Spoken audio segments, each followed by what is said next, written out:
Welcome to my guide on VR Troopers for the Sega Genesis.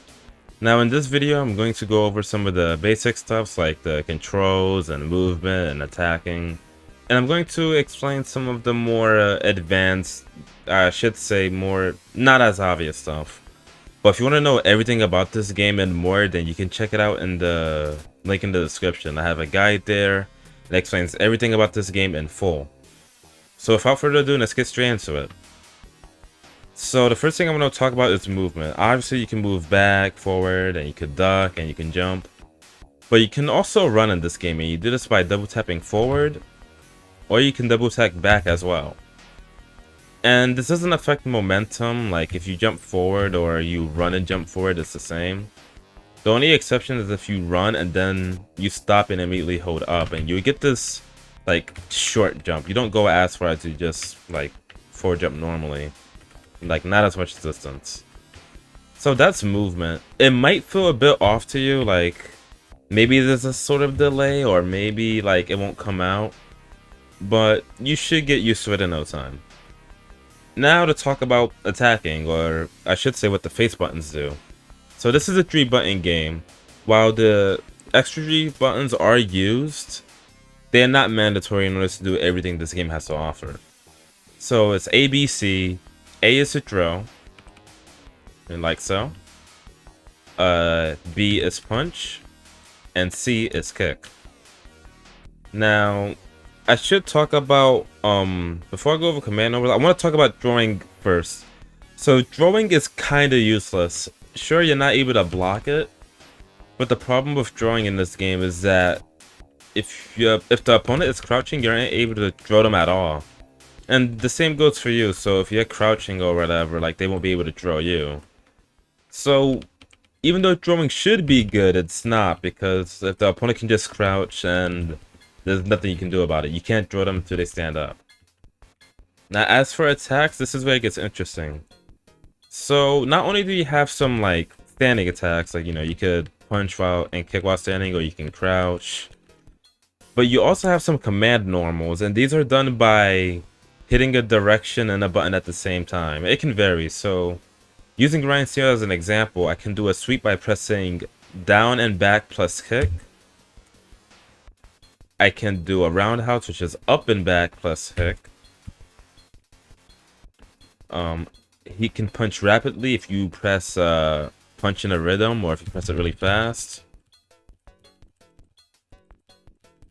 There we go. And most importantly, this is like the bread and butter for getting through the main mode. You also have a rocket air attack, and this is done by pressing forward plus punch or kick while midair. As you can see, they cover a lot of distance, and they're really useful.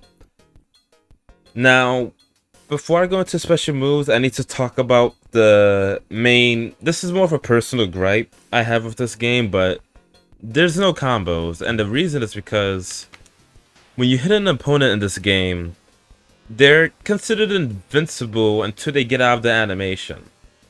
Now there is 1 or 2 situations where you can do a 2-hit combo, but for the most part, when you hit an opponent, you can't combo into any other move. Like they'd be able to block or maybe act out of it and attack you back.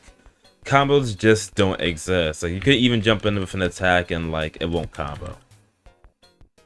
So that's kind of a bummer, but at the same time, it just all that means is this game is based off doing single and accurate strikes in order to get an advantage on the opponent. So instead of other fighting games, I should say some, because I know not all of them they have their differences, but where some fighting games has combos, this game is like, okay, get one hit in and focus on making sure your next hit works.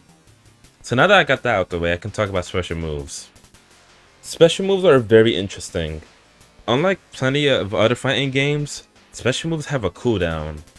So using Ryan Steele as an example, he can throw his atomic shuriken by pressing forward and punch at the same time. Now I want you to look closely at his face icon on the top left. As you can see, the line around it is blinking. But once I use my special move, now it stops blinking. When this happens, this means I'm not able to use any of my special moves until it starts blinking again. So as you can well imagine, it's very important that you land your special move, because if you like miss, then now you gotta wait for it to come back and you pretty much wasted it. And this goes for all special moves. The cooldown time can vary. Some special moves would be 4 seconds, some might be 2 seconds or even 1. But the point is, all special moves will put you on some kind of cooldown. There's a few exceptions, but that's how it works for the most part. Now to talk about the more lesser known stuff about the game. First thing I need to talk about is the difficulty setting, as it plays a key part in how this game is played. So you see that the game's on moderate, and the controls is B, C, A, and power 1, 2, and 3 is not available. But if you put the game on easy mode, or even kids mode, you'll see that now it's on the X, Y, and Z buttons. Easy mode and lower allows you to perform special moves with the touch of a button. So before, I had to perform Atomic Shuriken with forward and punch. But on easy mode and lower, I can perform it with a press of a button. In this case, X. And that's not the only thing these easier difficulties change. They also have an effect on the cooldown of these special moves. So on easy mode, they have the cooldown of all special moves. So moves that took 4 seconds to come back will now only take 2, or this move that took 2 seconds to come back on moderate will now only take 1. But on kids mode, which is what I have the game on right now, all of these cooldowns are removed. And this allows you to break the game in a way that you can't possibly lose if you get the first hit.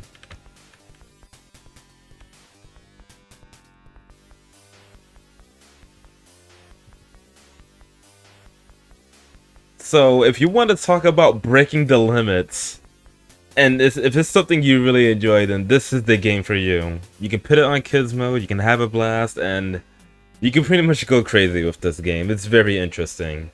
And you could well imagine that putting the game on kids mode against the CPU makes it incredibly easy. Now to get back into the gameplay, I can't talk about this game without talking about how blocking works. So crouch blocking is really strong. And the reason is because there's a lack of overheads in this game. And the overhead is when you attack the opponent with like a high attack in which they have to stand block it. It's common in plenty of 2D fighters, but in this one it does not apply. So to open up a crouching opponent is difficult because, you know, you can't throw them while they're crouching and you can't hit them with overhead. So what's the solution they came up with? Well, they made normal attacks deal damage, even if you're blocking it. It doesn't deal as much as if you got, like, hit by it normally. But the point is, even if you're blocking, you'll still take damage no matter what. So now that I explained how weird crouch blocking is, it's time to talk about unblockables, because this game has a lot of them, and I wouldn't be able to fit them in this video without, like, maybe missing out on one.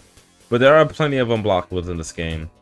But the main unblockable is this one right here. So you see this mine? This isn't like a situational unblockable where I have to do it at a specific range. So, for example, with Ryan Steel, a lot of projectiles in this game become unblockable at point blank.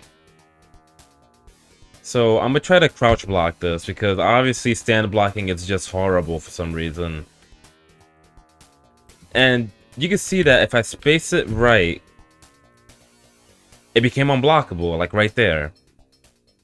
As for Tankotron, this mine, it's always unblockable.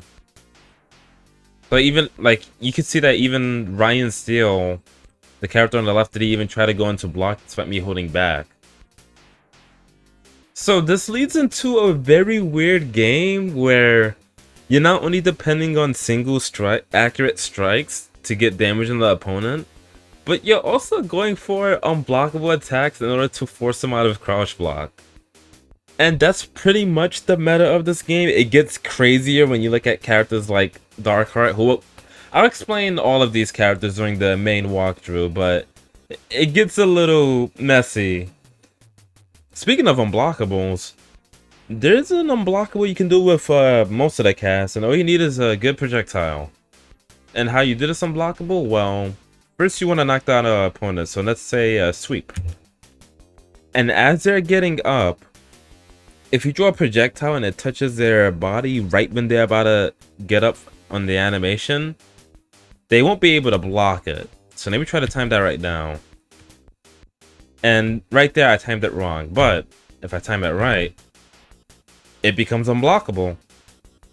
Anyone with a projectile can do this. The only exception is if it's a projectile that has a difficult time hitting like crouching opponents. But it's a very useful tactic. You'll see me use this in the long play, and you could technically call it a fake 2-hit combo if you want. And for now, that's it. I mean, there's much more that I didn't explain. I don't know how long it'd make the video. I did tweet about it in the past, and again, if you want to know all the stuff, including the stuff I haven't even mentioned, you can check all of that out in the guide I made in the description below. So without further ado, let's get into the long play.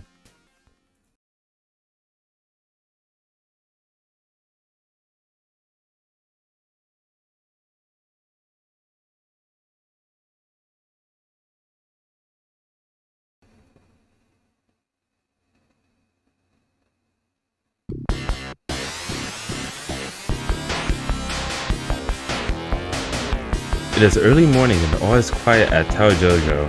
JB, Ryan, Kaitlin, and Tao are puzzled about the overnight delivery of a mysterious-looking arcade machine, the trio's delight with the dojo's new addition. Tao, on the other hand, seems less impressed. There must be some mistake.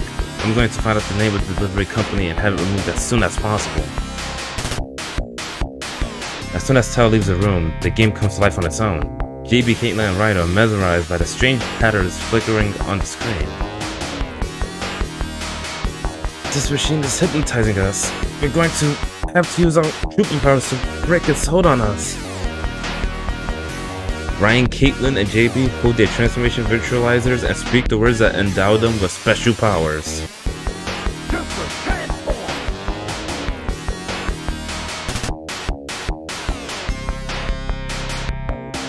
Suddenly, Grimlord's harsh laughter issues from the game speaker. I've got you now, VR troopers! The troopers suddenly zap through the reality elevator into Grimlord's video game. Now the trio must fight Grimlord's evil minions in order to... Yo, the text is so fast in this game! Anyways, welcome to VR Troopers. I'm not going to commentate too much on this long play. It is a very difficult game. I had to just be quiet on my own. I'm just recording over a long play I already did. But I do hope it's still enjoyable nonetheless, and without further ado, let's get straight into it.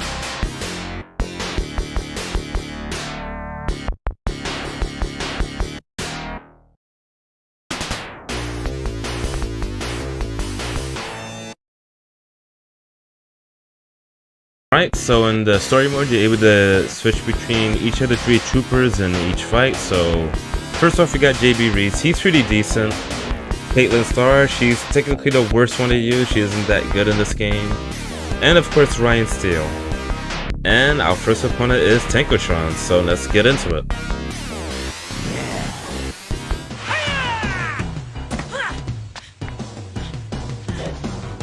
It's one of the VR troopers! Get him, quickly! Fire!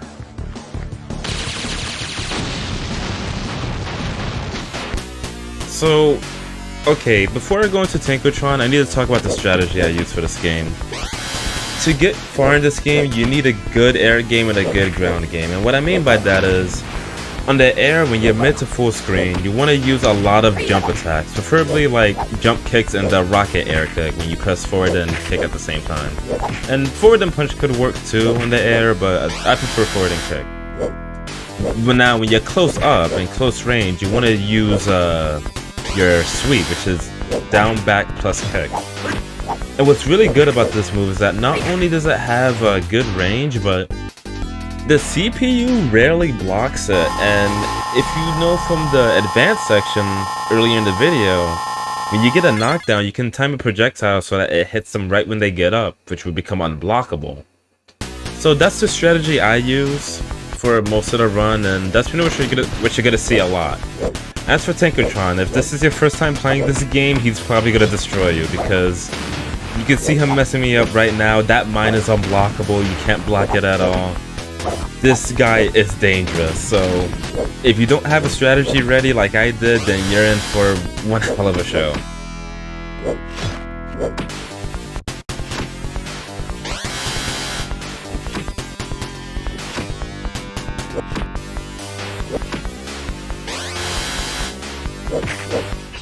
All right, you bucketheads, it's payback time!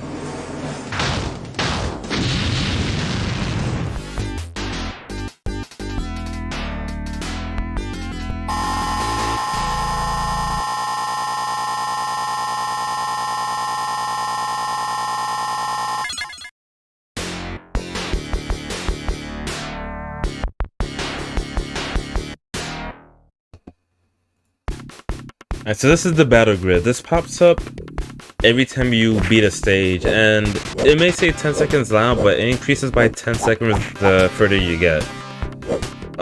These stages are mandatory because if you lose them, you get sent back a stage. Which means, if, like, for example, if I lost this one, I would have had to face Tankotron all over again. And there's two easy strategies to deal with these. You'll see them later on in the playthrough around the end. But for the most part, they aren't too hard. You just beat up a bunch of scrugs and jump attacks is all you need. Now, coming up is Decimator, and this is a pretty tough opponent. But like in the show, I think it would be right if Ryan Steele was the one to face him.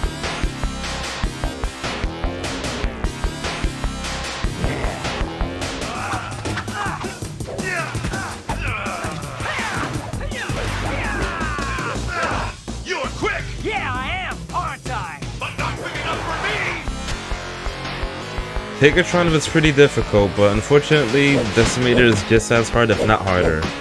And the main reason is because his teleport kick, which you see, yeah, that move right there, it's so fast, it goes behind you, it's a low, it's a bit inhuman to react to, unless you're amazing, I don't know.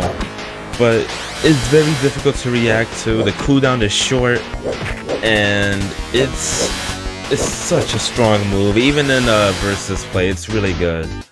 His projectile can be a bit problematic, but because it has like a big range, but if you just jump over it with your air attacks, you should be good. Really, the main problem is that teleport kick. Like, it's really hard to deal with, and if he corners you, it can get it can get worse.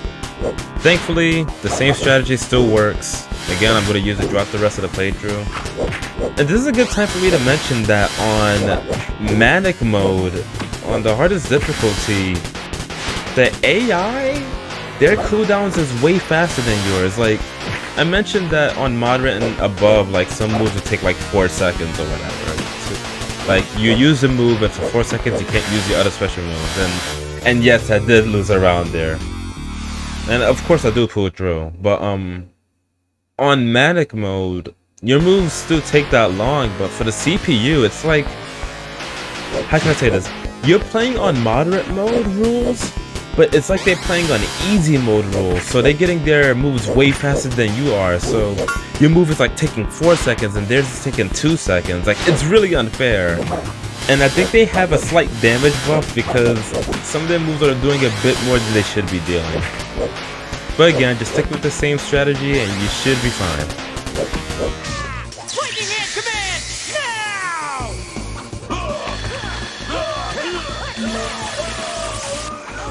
We shall meet again another day, Trooper!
Alright, coming up is Darkheart.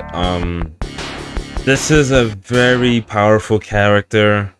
You're gonna see why when the fight starts. It's a really overpowered character. And rightfully so, because he's a pretty cool character in both the VR Trooper show and the Japanese show it's based off of. But yeah, let's get into it. You little fool! You dare to face me without your armor? Without your VR powers? Alright, so Darkheart. There's only one thing you need to know about this character, and that is his shield. This is a buff that lasts for about 5 seconds, and because it's a TPU, they can reactivate this once it ends. They'll do it when their HP bar is like less than half. It's gonna happen soon. So what does this shield do, you ask? Well, it's simple. It makes all of his normal attacks unblockable. Well, okay, that sucks. It makes his defense higher from like physical attacks. I know Projectile Studio is the same amount. But even worse, when you make contact with him, you get hit. And it deals as much as a special attack. So you see me constantly doing rocket air kicks because anything else is like you try to kick him on the ground, and because you're making contact, you fly back and you take the full damage. So this is a really, really risky fight. What I'm doing right now, I do not recommend you do. What I do recommend you do is what I attempt in the second round. So, the strategy of defeating Darkheart and not having to deal with that shield nonsense. Now, I mentioned normal canceling. This is when you alternate between pressing punch and kick, and you press them back and forth, and it lets you normal cancel. Like you constantly see a character going from punches to kicks. This is useful against the CPU. I mean, I'm sure it works against everyone, but I do this against Darkheart specifically because, look, when it comes to doing these long plays, I try my best to make the game look interesting. I don't want to beat it in the most boring way possible. I only resort to that if I absolutely have to. I do not care for this case because I already told you how broken this move is. The CPU can have it activated constantly. It's not fair. Like, if I was able to use Darkheart in the single player mode, I'd be able to blow through this game like no problem. But you know, that's not the case. You can only use the VR Troopers, and even then, it's kind of like accurate to the show. I mean, Ryan didn't really defeat him, so yeah, that's Darkheart. Who are you? You have defeated me. Now you will destroy me. That is the price I must pay for failure. I'm not gonna destroy you. You must. I am unworthy of being called a mutant warrior. You are not a mutant. I'm not sure who you are, or how you got that way. But you have to find someone else to pull that trigger. I'm out of here.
Alright, so coming up is Kongbot, and I'm not sure how to explain him again in terms of the CPU. I know when it comes to versus mode, he's pretty good because he has like some really good unblockable shenanigans, but the CPU is weird. I'm gonna talk about them in a bit, but we're gonna be using JB Reese.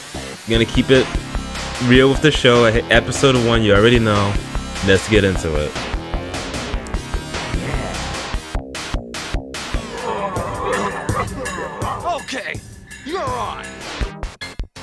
Alright, so my issue with Kongbot is his spin attack, really. His other attacks are annoying, like that charge move right there. The projectile is fine because you can duck under it, but both that charge and his spin move is problematic because they seem to be invincible for the duration. And you could imagine that, like, in versus play, it's like very hard to deal with because he's constantly charging at you with invincibility frames. And yeah, I lost the first round. But in terms of facing Kongbot the CPU, you should be fine. Really, all you need is a knockdown. My only issue, like, I say my only issue, it feels like I'm saying like 5 issues at once. But really, the other issue is that he wakes up with an uppercut a lot. That weird kick he does when he gets up. And if you, I think it's possible to beat it, you have to do like your sweep at max range. But otherwise, it's a bit annoying to deal with. And that spin move, yes, that's invincible as well. And it's very difficult to punish because he's able to move pretty much immediately when it ends. Like, I could have even hit him with the turbine kick. But again, you should be able to defeat him. It's not too bad. Your best bet is going for a knockdown, using a projectile and they wake up. And yeah, really just do the usual. I'm gonna sound like a broken record at this point, but if you just stick to the strategy I mentioned, then you should be able to get through this.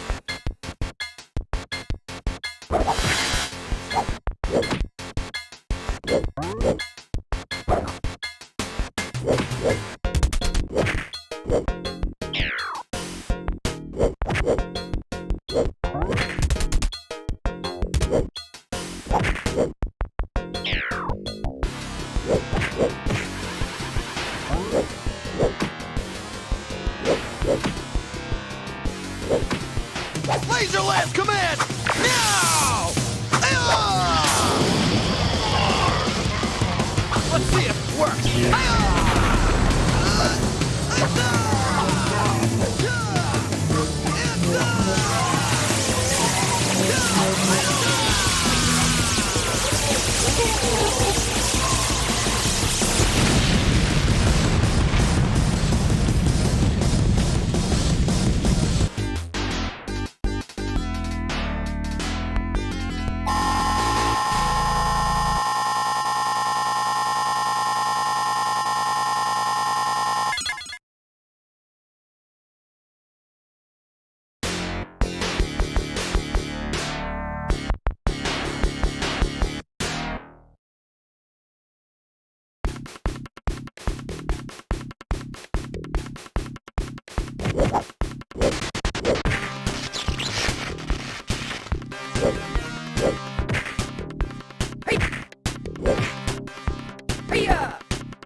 Alright, coming up is the Magician.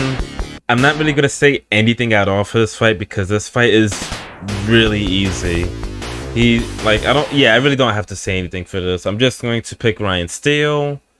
You're going to see just how easy it is, and yeah.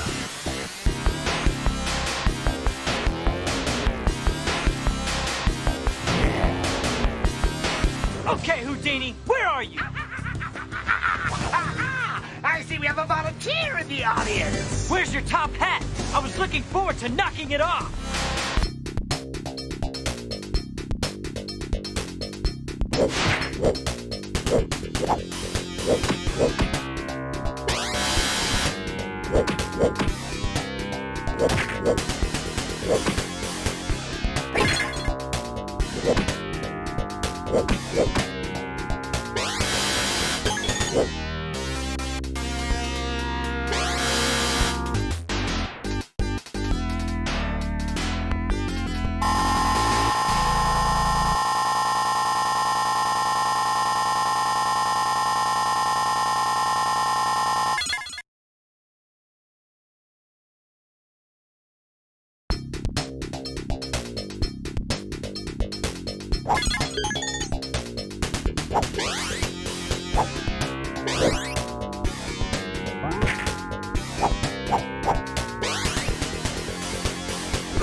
Lightning hand, come in!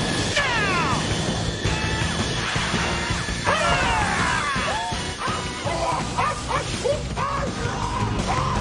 Now you see him? And now you don't.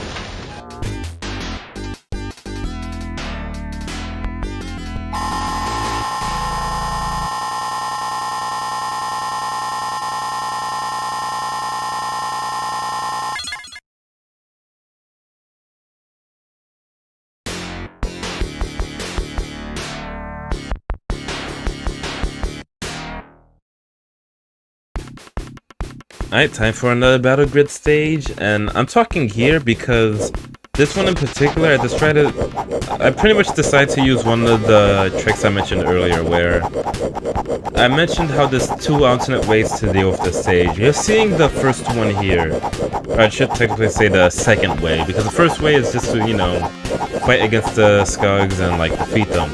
The other way is just a normal cancel. Similar to Dark Heart, if you just keep alternating between punching and kick, they'll be too scared to move forward, and you can do this for all the bonus stages. Now this may sound cheap, but trust me, when we get to the last bonus stage, the last Battle Grid, you're gonna see something truly amazing, and it's even more cheaper than this, believe it or not, so hopefully you stick around for that.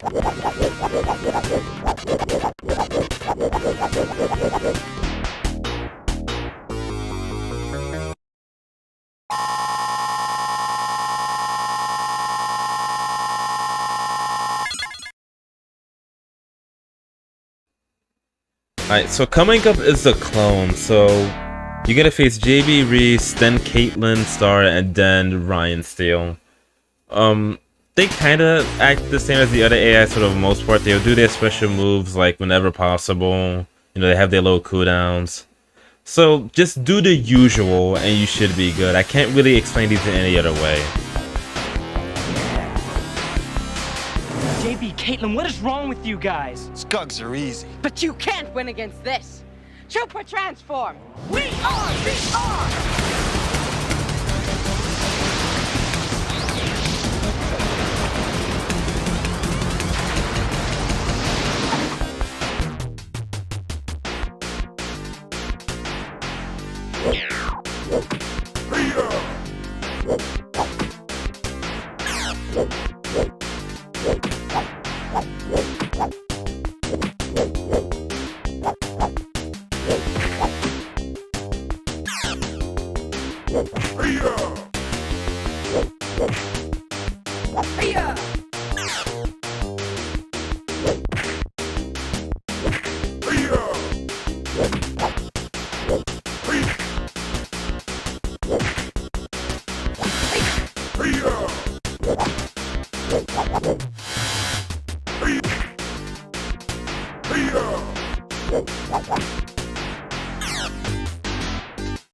I actually need to talk about Ryan Steele specifically because I forgot that he's probably the toughest in terms of like facing the clone troopers, and the reason is because of his third ability, his overdrive.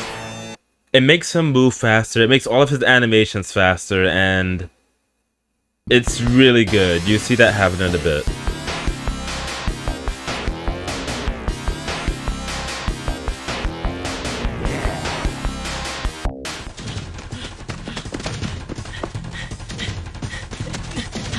Wait! Trooper transform! No! We are VR!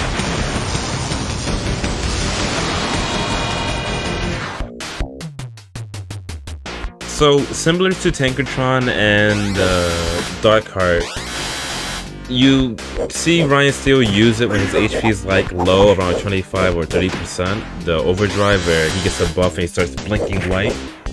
And what this does is, it allows him to move faster. All of his animations is faster. That includes getting up, increased defense against normal attacks, like anything physical. And it also makes it so that certain attacks don't knock him down as much. Like there's some moves that knock you down on a hit, and then all of a sudden, when he activates that, they don't knock down anymore.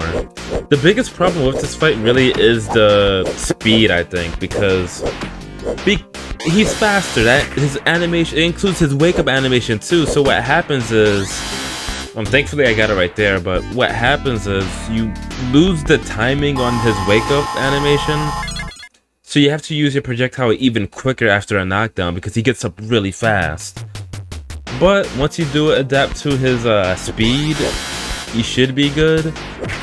This fight was definitely really close.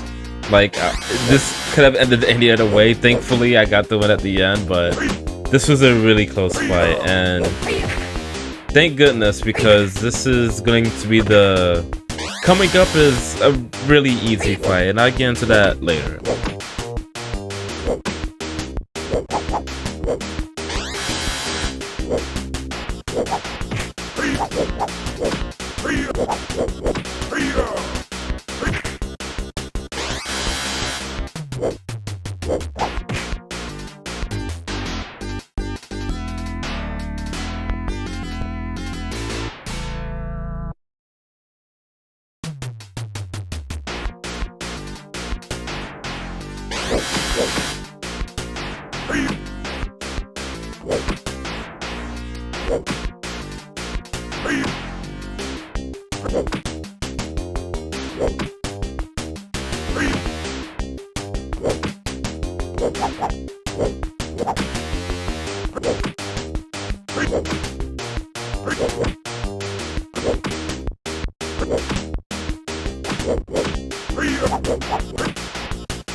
I'll take that.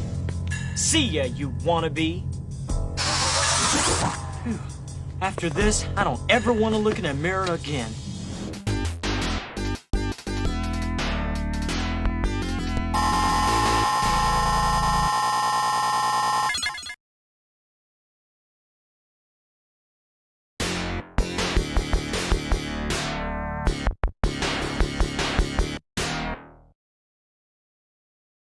Okay, now it's time to talk about the last strategy I used for dealing with the Skugs, and what you want to do here is just drop the controller. I don't know if this is specifically my copy, I don't know if it's like a glitch or whatever, but this worked every time for me when I did it in other runs. If you don't want to fight here, if you're tired of doing this, because, you know, some people might look at this as padding, and that's fine. But if you're tired of doing this and you don't really care about score, you can just put the controller down and they won't hit you. You see them jump around, but as long as you don't move or press anything, they would just sit there and chill.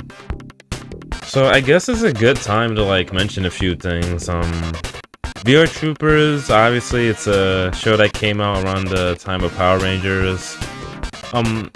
I watched Power Rangers first, like the first 4 seasons, Mighty Morphin. I enjoyed it. It was pretty good. I've never sat down and watched all of VR Troopers, but from what I have watched, I think that was enjoyable too. I might prefer Power Rangers maybe, that could just be nostalgia.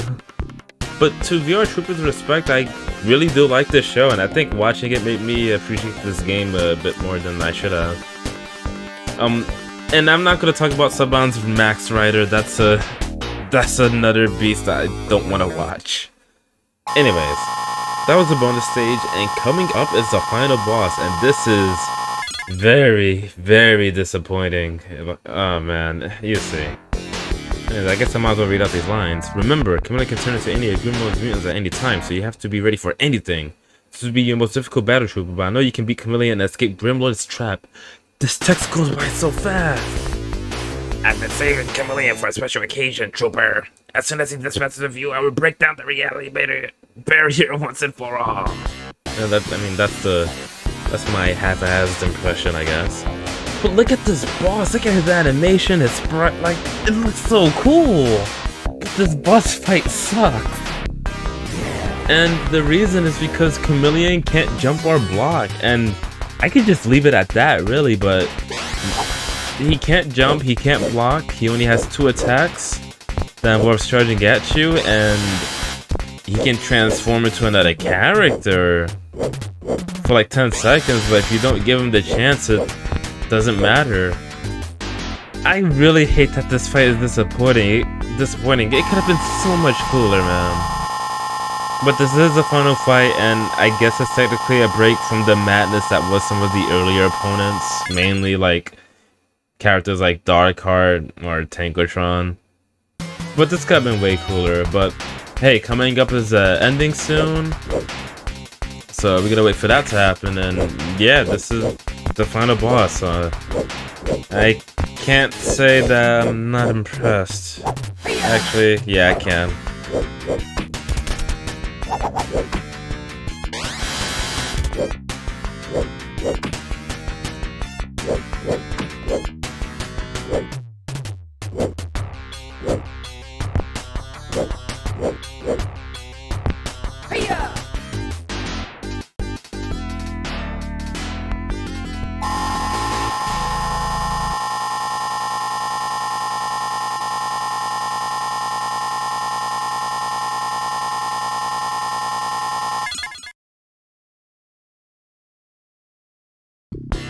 Congratulations! Thanks to the heroic actions of the VR Troopers, the reality barrier has remained intact. By overpowering Grimlord and his evil cahoots, our reality has been saved. DV, Rankley, and Kaitlin, Professor, and of course, Jeff would like to thank you for helping them in their mission. The world is safe from Grimlord's tyranny for now. Yo, like, it goes by so fast. I guess, you know, it's like reading is faster than talking, but oh boy. Anyways, that's VR Troopers. I'm in a weird situation with this game where I don't hate it, I don't really love it. I'm just perplexed in that, like, while I did enjoy making a guide for this, don't get me wrong, I just don't understand some of these decisions, like, you know, you can't throw crouching opponents, or crouch block being so good, special moves having cooldown is very unique. That I like, it's pretty cool. And you know, being able to disable it in kids mode for some absolute madness, that's awesome. But there's just like, I don't know how I feel about it, because some of these had to be intentional. Like, no one would accidentally put cooldowns on special moves with their own like timers and something. So I'm not sure how I feel about this game. I guess I can call it average. I don't know. I'm feeling mixed emotions here, obviously, but you know, I am passionate about these games. I did enjoy making this guide. I somewhat enjoyed destroying the CPU, because when I played this back then when I was younger, man, they destroyed me. So yeah, that was satisfying, and yeah, I'm answering my high score here, and yeah, that's it for the long play. I hope you enjoyed it. I know I enjoyed making this video, so yeah, I'll see you next time.